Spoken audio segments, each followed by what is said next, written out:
4월의 마지막 주일, 오늘의 말씀은 누가복음 20장 45절에서 21장 4절까지입니다.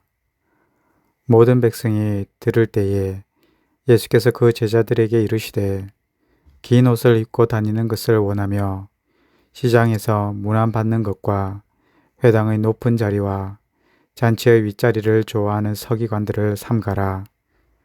그들은 과부의 가산을 삼키며 외식으로 길게 기도하니 그들이 더 엄중한 심판을 받으리라 하시니라.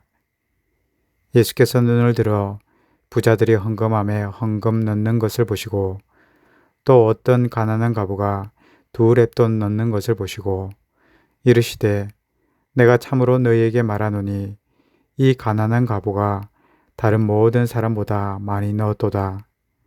저들은 그 풍족한 중에서 헌금을 넣었거니와 이 과부는 그 가난한 중에서 자기가 가지고 있는 생활의 전부를 넣었느니라 하시니라.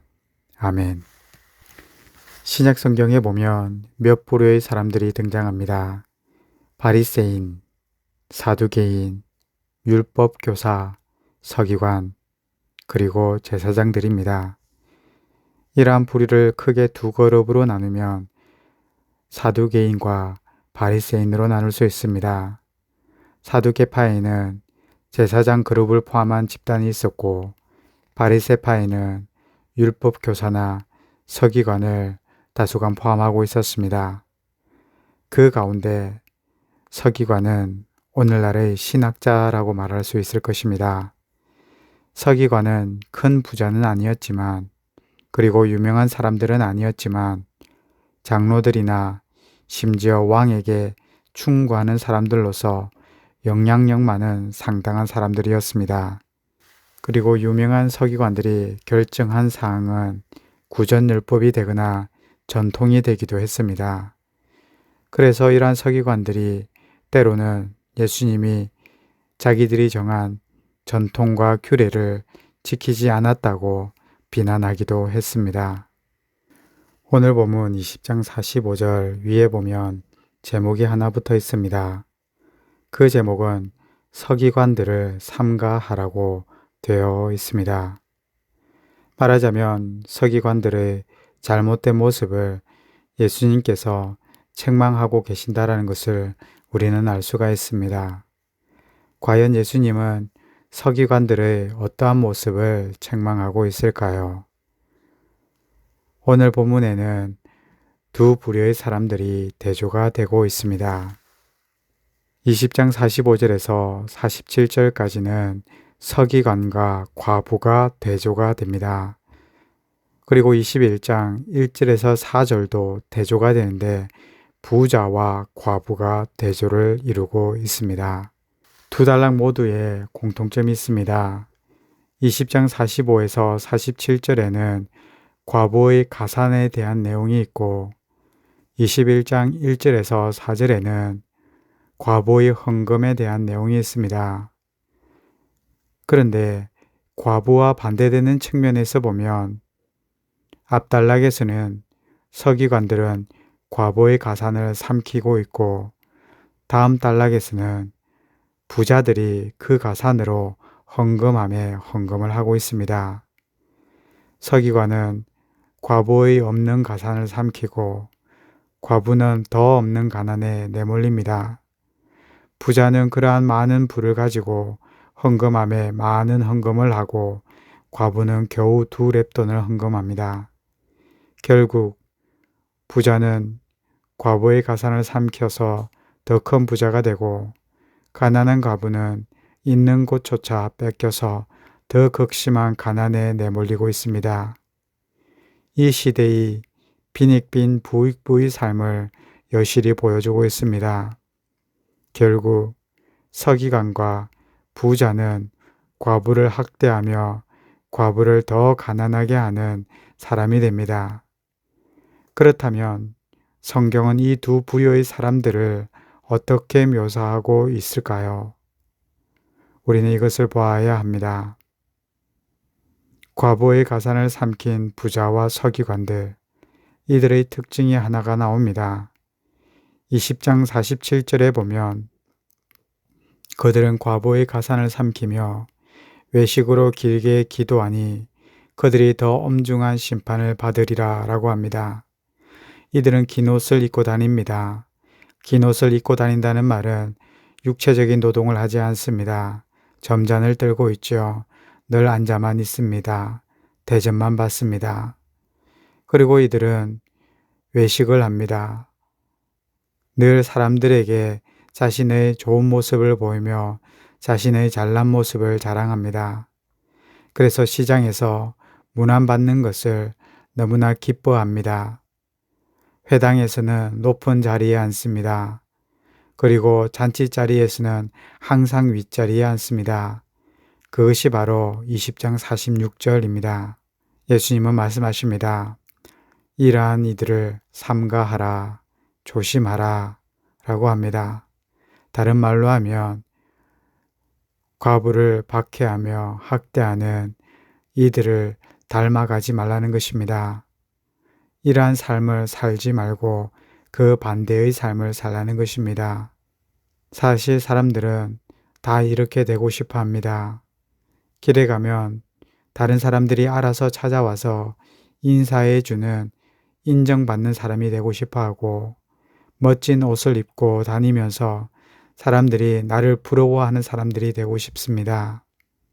교회로 말하면 교회를 오거나 신앙적인 모임에 가면 늘 앞자리에 앉게 되는 사람이 되길 원합니다. 식사를 하거나 좋은 자리가 나면 늘 최고의 자리로 안내를 받는 사람이 되고 싶어 합니다. 그런데 예수님은 이러한 모습을 주의하라고 하십니다. 왜일까요? 왜 이들의 모습을 주의해야 하느냐 하면 이들은 과부의 가산을 삼키는 자들이기 때문입니다. 여기서 말하는 삼키다 라는 것은 빼앗는다 라는 뜻입니다. 그런데 단순하게 빼앗는 이상으로 다른 사람들을 파멸시킬 정도로 모든 것을 끌고 가는 것입니다. 결국 서기관들은 겉으로는 화려하지만 실제 그들은 다른 사람들을 파멸시키고 과부와 같은 약자들의 것을 빼앗는 자들입니다. 구약 성경에 보면 만나 이야기가 있습니다. 출애굽 백성이 광야에서 매일 아침 먹은 것, 그것은 바로 만나입니다. 우리는 만나를 생각해야 됩니다. 만나는 일주일 분량을 내려주지도 않습니다. 매일 아침, 매일 먹을 것을 모든 백성에게 동일하게 주시는 것, 그것이 만나입니다. 만약에 남겨서 축적하려고 하면 다음 날이면 먹지 못하는 것이 되고 버려지게 됩니다. 결코 누구나 축적할 수 없고 다른 사람보다 부자가 없도록 하셨습니다. 모두가 하나님 앞에서 평등하고 하나님 앞에서 공평하게 살도록 하신 것입니다. 여기서 우리는 알아야 됩니다. 공평함의 유익이 무엇인지. 누구도 다른 사람으로부터 삼킴바 되지 않습니다. 누구도 다른 사람을 삼키지 않습니다. 노예가 되지도 않고 구속을 받지도 않고 모두가 참 자유를 누리는 삶입니다. 따라서 어떤 사람은 다른 사람보다 더 큰 부자가 되고자 하지도 않고 다른 사람보다 더 강력하게 되고자 하지도 않습니다. 그래서 다른 사람 위에 서려고 하지도 않는 거죠. 모두가 주 안에서 평등한 세상이 되는 것입니다. 따라서 오늘 본문에서 우리가 누군가보다 더 위에 서려고 하는 욕심을 가지고 있거나 다른 사람 위에서 군림하려고 한다거나 더 많이 가지려고 한다면 그리고 그렇게 되기 위해 심지어 외식으로 더 길게 기도까지 한다면 어떻게 되겠습니까? 그들은 엄중한 심판을 받을 것이라는 겁니다. 참으로 무서운 말씀이지요. 그렇다면 우리는 과부의 가산을 삼키는 부자와 같지 아니하고 진정한 신앙인으로 살려고 한다면 어떻게 살아야 하겠습니까? 여기서 우리는 과부의 모습을 보아야 합니다. 이러한 서기관과 정반대에 있는 사람 과부입니다. 멋지고 화려한 옷도 없습니다. 아무도 찾아와서 인사를 먼저 하지도 않습니다. 회당에서도 높은 자리로 안내받지 못합니다. 잔치의 윗자리도 앉지 못하지요. 20장 47절, 이 47절에서는 그 있는 것도 빼앗기는 삶을 살아가게 됩니다. 왜냐하면 나보다 강력한 자가 와서 힘과 권력으로 빼앗아 가기 때문입니다. 그렇지만 과부는 예수님의 말씀을 듣고 예수님 앞에 와서 뭔가 드리고 싶어 합니다. 그것은 바로 2렙돈입니다.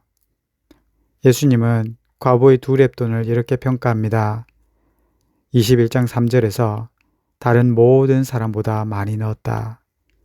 그리고 4절에서 이 과부는 그 가난한 중에서 자기가 가지고 있는 생활비 전부를 넣었다. 여기서 생활비 전부란 전 재산, 모든 것을 의미하고 있습니다. 이 여인은 어떻게 이렇게 할 수 있었을까요? 생활비 전부라고 하는 이 돈은 실제 2렙돈은 2,000원 정도의 돈입니다.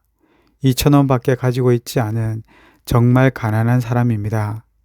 그런데 이것을 예수님께 바쳤다고 합니다. 이게 무엇을 의미할까요? 이를 알려면 열왕기상 17장 8절에서 16절을 보면 알 수 있습니다. 열왕기상 17장에는 사르밧 과부 이야기가 나옵니다. 사르밧 지역에 한 과부가 어린 아들 하나를 키우고 있었습니다. 3년 6개월간 가뭄으로 인해 아무런 먹을 것이 없는 상황에 놓여 있게 되었습니다. 떡 한 조각 만들 가루 한 움큼, 그리고 한 숟가락 정도의 기름. 이제 아들과 마지막 한 끼를 먹고 굶어 죽을 날만 기다리는 상황입니다. 이때 나타난 하나님의 사람 엘리야가 있습니다. 그 가루와 기름으로 떡을 만들고 남은 물도 엘리야 자신에게 가져오라고 합니다. 만약 네가 내 말을 믿으면 네 통에 가루가 떨어지지 않고 기름병의 기름이 마르지 않으리라. 이때 여인에게 필요했던 것은 단 한 가지밖에 없었습니다. 바로 믿음입니다. 엘리야를 믿는 믿음. 아니, 엘리야를 통해 말씀하신 하나님의 말씀을 믿는 믿음이 필요했습니다. 제가 왜 누가복음 이야기를 하면서 누가복음에 나타난 과부 이야기를 하면서 엘리야 이야기를 하는가? 엘리야 시대에 과부가 그렇게 많았지만 사르밧 과부만이 은혜를 입었습니다. 뿐만 아니라 우리는 문둥병에 고생하던 나아만 장군도 알고 있습니다. 그 당시에 문둥병에 걸린 수많은 사람이 있었지만 나아만 장군만 치유를 얻었습니다.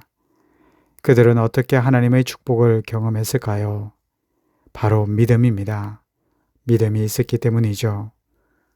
나에게 있는 전부를 드려도 예수님은 나를 살릴 것이라고 하는 믿음이 있었습니다.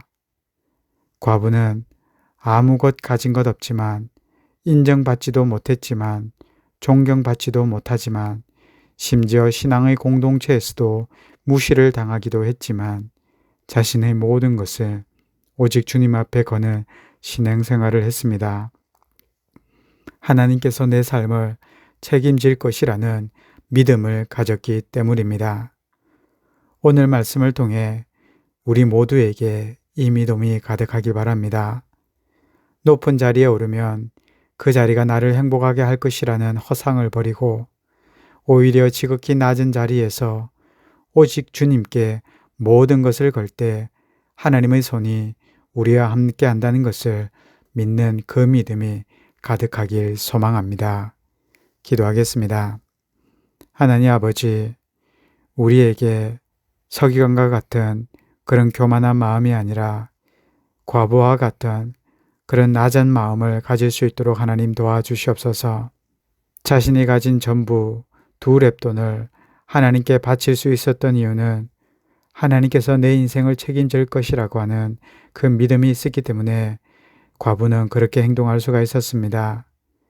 구약 성경의 사르밧가부도 엘리야에게 모든 것을 바칠 수 있었던 것은 하나님이 내 인생을, 내 아들을 책임질 것이라는 믿음이 있었기 때문입니다.